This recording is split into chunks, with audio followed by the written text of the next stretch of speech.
Hey, welcome to Tell Me How You're Mighty, real talk about cheating. I'm Tracy Shorn, the blogger known as Chump Lady, where I implore people to leave cheaters and gain lives. And I'm Sarah Gorrell, radio broadcaster by day, single mother of 4.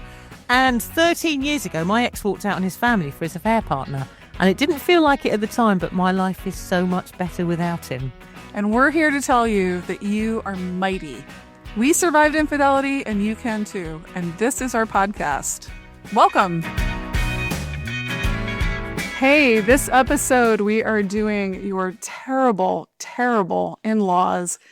And it's the holidays are coming, and perhaps there's certain people you do not miss. So we asked our assembled listeners to tell their stories about the bad in-laws and why they don't miss them. And we got some doozies, Sarah. I know you can relate. I know you had less than stellar ex-mother-in-law. Well, it's interesting because my ex-mother-in-law was furious because her husband had an affair and she never, ever stopped talking about it. But the moment her son did it, it was my fault. I'd driven into it. I think as well, what you find at this time of year is quite often you're the person that does all the buying the Christmas presents, sorting everything out for Christmas, organising them, having these people that you don't particularly like gathering around your Christmas table. And you think you've got some loyalty from them because you've been the person that does everything. And then the moment that there's any rumblings of an affair, you realise that they would never look to you in the first place. Yeah, they were never committed. They were never there, right? They would trade you in for a bag of rocks. Like, you don't matter at all. I have to bow out of this one a little bit out of personal, because strangely, with two ex-husbands, I had really two wonderful sets of ex-mother-in-laws. I never had ex-father-in-laws. They passed before I entered the scene, but I think perhaps they were both chumpy in their own way, but they were lovely people and who were saddled with fuckwits for sons, and I felt bad for them. In fact, my first mother-in-law was kind of like, well, back in the day, because she was a lot older, she's like, I would have divorced too, but you just couldn't do it. There was no economic way to do it back then. So she understood. It was just sort of more sad. But some people are, oh my God, like the apple did not fall far from the tree. We have some really terrible, terrible stories. So, well, should we start with our first one here? Yeah, let's go for this first one. Let's have a listen to this. Hey, Sarah and Tracy. I think my favorite part of getting free of fuckwit was getting rid of his horrendous parents. His mom is a bona fide narcissist, and yes, I know the term is overused and usually wrong, but in this case, this is the real deal. Zero empathy, cold as ice. Even my son pointed out that she is exactly like the Harry Potter character Dolores Umbridge, right down to the 1950s helmet hair, old-fashioned pumps, and pearls. I have a million stories, but here's a quick one. After I gave birth to my son, it took a couple of years for me to slim down. I was about a size 14, still breastfeeding, and for the holidays, she bought me a random pair of pants, size 18. Never asked my size. Then she laughed. I'm just the worst gift giver. It was intentional and mean, that bitch. Keep in mind, she makes us fill out a list of what we want, and I always ask for Penn State gear because I'm a Penn Stater, and they were living in Pennsylvania at the time. I even asked for Starbucks cards, but they refused to give me either. But don't worry, I gathered all of her gifts, returned them, and bought a $100 milk frother for my Nespresso machine. Oh, the fat shaming. God. Oh, bad enough to get it from your own mother, but a mother-in-law, really? And then the bad gift giving? I'm glad she returned big pants. Passive-aggressive carry on, isn't it? And just at a point where someone's still breastfeeding. Yeah, you just had a baby. It's staggering that people can behave like that, but they do. They do, right. And I'm glad in this instance, though, that she had the self-awareness to go trade in all the shitty gifts and get herself what she really wanted. Money better spent, for sure. I do like this description of this person as well. I'd like to see the 1950s helmet hair and the pumps and pearls. She sounds like she needed a few tips on style herself rather than dispensing weight loss advice to somebody else. Yeah, maybe you could just regift the size 18 pants to her. Oh, all right. Well, we got more bad. So much bad. All right. My ex-mother-in-law was the first to tell me I had to own my part in her son's cheating. This first lady, she sounds like your ex-mother-in-law. I will never forget the moment when my mother-in-law turned to me and went, "What do you do to drive my son to an affair?" As if he had no part in it whatsoever. And it must have been completely down to me. So I can really relate to this one. Yeah, and how would that work? I mean, do you have like a remote control for his penis? Like, you can make him cheat? How on earth is this your fault? Like, his inadequacies, what did they drive you to do? Unbelievable. Unbelievable. But I think there must be a lot of cognitive dissonance for the parents of fuckwits because they think, not my precious snookums, you know? I sometimes wonder how I'd feel if it was my son, and I suppose inevitably, when it's your children, you support them, don't you? Whatever they do. Would I be the same with my son? I think I'd be horrified if my sons had an affair, but I'd always be there for them. But I certainly wouldn't go down the route of blaming the person that they cheated on. Oh, no. I think it would have to be like any other disappointment. You'd be devastated in your own way, you know, to break up a family or whatever. But I think I would be in solidarity with the chump, you know. I would counsel them to be, look, you fucked this up, so you need to clean this up and you need to be generous in the divorce settlement and you need to be transparent and you need to own this fuck up to your children and not blame shift. I would have plenty of advice. I don't know if it would be received well, but my ex-in-laws were, I mean, I never heard from the second one, the cheater, but the first one, they took it in grace. They were sad, which is what it was. It was like, you know, like a death in the family. It's like the end of a family as you thought you had arranged it. It's just sad. But the blame shifting, that's like extra super shitty. I think as well, particularly since my ex-mother-in-law was a chump and had spent many, many years talking about the fact that she was a chump and how terrible it was for anyone to have an affair, that the moment her own son does it, it's all suddenly fine and socially acceptable and not his fault but mine. I should have actually retorted with, well, what did you do to drive your husband to an affair all those years ago? Well, you know, sadly, she might actually feel that way. She might have internalized that misogyny. We pass on these stupid, stupid legacies of these stupid ideas, and it's good to just go, no, I'm not taking that. That's yours. Oof. Right, let's hear another lovely example. My in laws bailed him out after his arrest for solicitation of a prostitute and paid for all his legal fees, and I didn't know it happened until years later. They kept this secret from me while eating at my Thanksgiving table for years. They kept this secret because they, and I quote, knew I'd overreact. I went ballistic, and they suggested my meds be upped. This one, that they kept it a secret that the guy was arrested for being a John. Let her cook the Thanksgiving turkey, partake of all of her hard work, and then blame shift it. Like, I couldn't tell you because, you know, you'd go ballistic. Unreal. I knew you'd overreact, and the very suggestion that maybe her meds needed to be upped. I mean, just adding insult to injury. But again, it's as I was saying earlier, that you welcome these people around your table. You make a huge effort to entertain people. You think that they're your family, and then they're not. It just shows how soulless they are to say that to someone, to keep that kind of secret. I mean, that's like next level dysfunction. I'm sorry that this woman had to deal with that. And also, I mean, I'm sorry to keep harping on about patriarchy and misogyny, but there is a long history of telling women that they are hysterical and they need to be medicated when all they are actually responding to is injustice. Your husband has a sexual entitlement problem. He sees hookers. He was arrested. That's the real problem, not your reaction to what he's doing. I think this highlights a big issue with affairs as well, is it's not just about the person that you love deceiving you. Quite often there is a bit of collusion going on. So you find out that family members knew, that your friends knew, and you start to question everybody's loyalty to you. Yeah, good point. Well, should we listen to our next one here? I told my family the boys could say whatever they wanted about their dad, but my family couldn't say bad things except when they were true statements. My in-laws, on the other hand, bashed me up and down. Mother-in-law threw away anything that reminded her of me. My kids started studiously avoiding them and have very low contact with that side of the family. Ex doesn't have a lawyer. I made him a generous offer in divorce proceedings.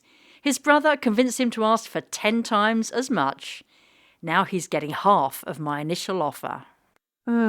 This one's so hard. I get letters like this all the time. Like, you can't control what other people say about you. You don't control what they think about you. And the fact that you're trying to take the high road and not bash them and then they bash you. Unbelievable. But I'm glad he got bad advice. It's really hard, isn't it? Because I think, again, that you just have to take the moral high ground, really, and just try and ignore their appalling behaviour that you have no control over. Yeah. I'm glad though she got a little taste of karma and that God, he took his brother's advice and then womp womp. It did not turn out well. Don't take your brother's advice. Absolutely right. What else have we got here? We've got some brilliant examples here.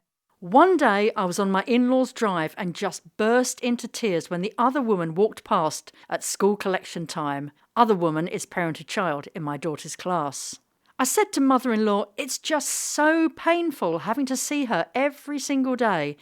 My mother-in-law responds, oh, but poor her as well. She has to deal with seeing you too. No words. Oh, this one, the false equivalency. Oh my God. The other woman, this is like, you can't be vulnerable around everybody, chumps. I mean, this is advice I give, and it's so hard to do it in your own life, right? This woman's having a wobble. The other woman's at her school. That's hard enough to deal with. You've got kids in the same class, whatever. And her fatal mistake is being vulnerable around her mother-in-law, who just gets her harpoon and says like the worst possible thing. Oh, it must be hard on her too. Fuck that. Is that what your alliance is with the other woman? Like, really? This is fairly typical behaviour, isn't it? That goes on across the board when it comes to affairs. Yeah. She has to deal with seeing you too. It's like, really? Really? You want me to put myself in the position of being the other woman and think about how hard it is for her? It's like they're centering the narcissist. They're centering the fuckwit instead of recognizing this poor woman, her daughter-in-law has been chumped. That's where your sympathy needs to lie, not with the perpetrator. Right, let's see what else we've got here. Here's another lovely example. A few days before Fuckwit finally admitted to the affair, I found a pic of a naked girl on his phone. Disgustingly enough, it was the daughter of his affair partner. So if he had left me for the affair partner, this would have been his stepdaughter. Ooh. I was upset and hurt. He told his sister about it, and she laughed at me for being upset about it. Laughed, like it was no big deal to find a naked pic of a barely 21-year-old girl on my then 48-year-old husband's phone. And he took great pride in telling me that she laughed, because her laughing backed up his I didn't do anything wrong mentality. I was the crazy one for being upset about it. This is disturbing. I mean, a lot of these are disturbing, but this is really, really disturbing. This is dark. Right. You're the crazy one for being upset about it. It gets back to the you're hysterical, you're overreacting. No, your reaction was that of a sane and concerned person. Boy, that's a real look inside the criminal fucked up mentality of that family. Wow. I'm glad you're out. Most people hearing that would be really disturbed. I think, it would be a very unusual reaction to laugh at that because it's wrong on so many levels. Yeah, I guess that sociopathy must be contagious in that family. What have we got next? As soon as they learned he was cheating, my former sister-in-law and her husband supported and encouraged my ex to continue to cheat. My former mother-in-law literally told me, "Get over it. He's having an affair. So what? Get over yourself." Those were her exact words. Now, granted, that was after I told everybody about it and she was angry with me for telling, but still, that was horrible to hear. My in-laws welcomed his adultery partner with open arms and helped her move out of the house she shared with her former, then long-term boyfriend, all while my ex and I were apparently still considering reconciliation. And they have pretty much ignored me and the kids ever since, and it happened in 2020. So that's a blessing, actually. This one came up a lot where you break up and the children lose their grandmother or grandparents. And I think that just shows how much you, the chump parent, are doing, because the fuckwit has their kids or has visitation or something. They can make a point of getting those children to their parents, but then the relationship dies. And either the grandparents aren't making an effort or the fuckwit's not making an effort or whatever, but the chump still gets blamed. Oh, absolutely, yeah. So you can be left to do all the child care and all the bringing up of the children, but it's a little bit like the whole blame shifting with affairs. You're the mad ex who has kept their children from them, even though they've done nothing whatsoever to facilitate that relationship or to do any of the work. Right. How dare you stop being a useful appliance, Sarah? How dare you stop, bringing them around or doing all the things you used to do? I mean, it just, again, it shows how transactional it is.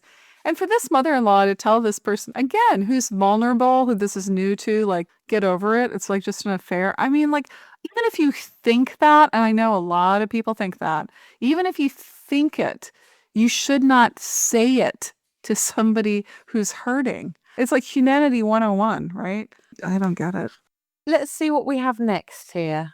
Ex-father-in-law has a harem of 12 young women he is currently dating that live in his McMansion.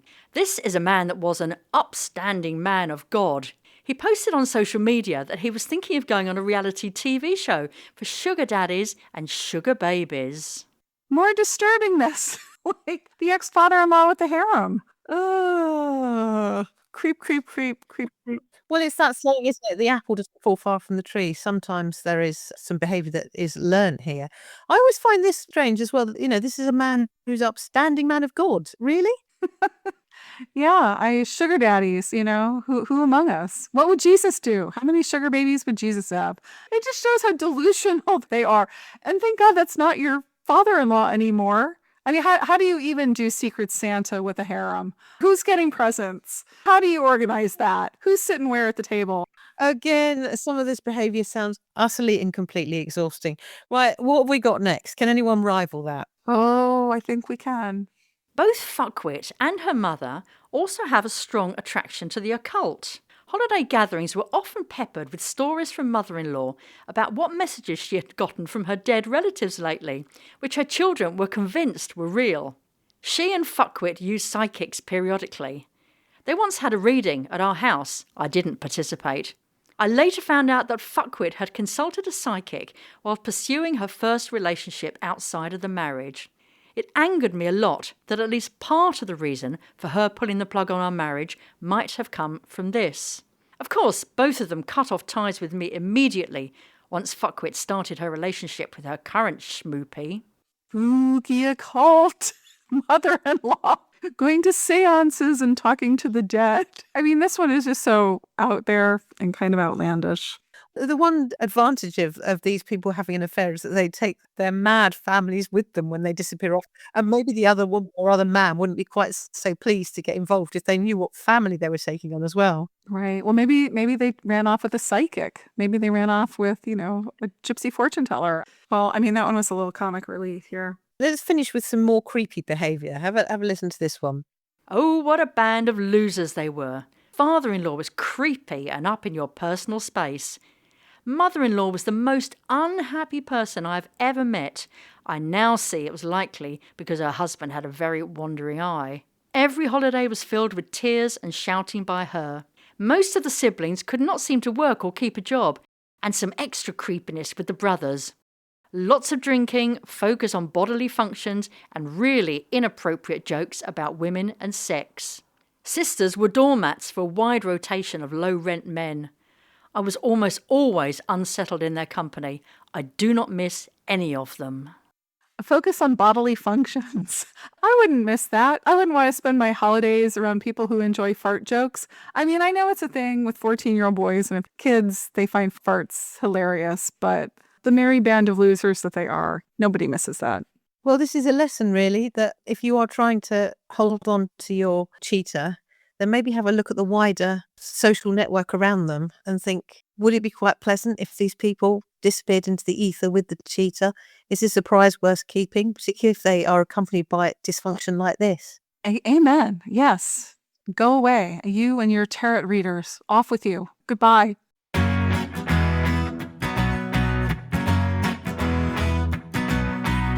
Reach out to us. You can check us out at tellmehowyourmighty.com or check out the blog at chumplady.com. I'm always open to your suggestions there.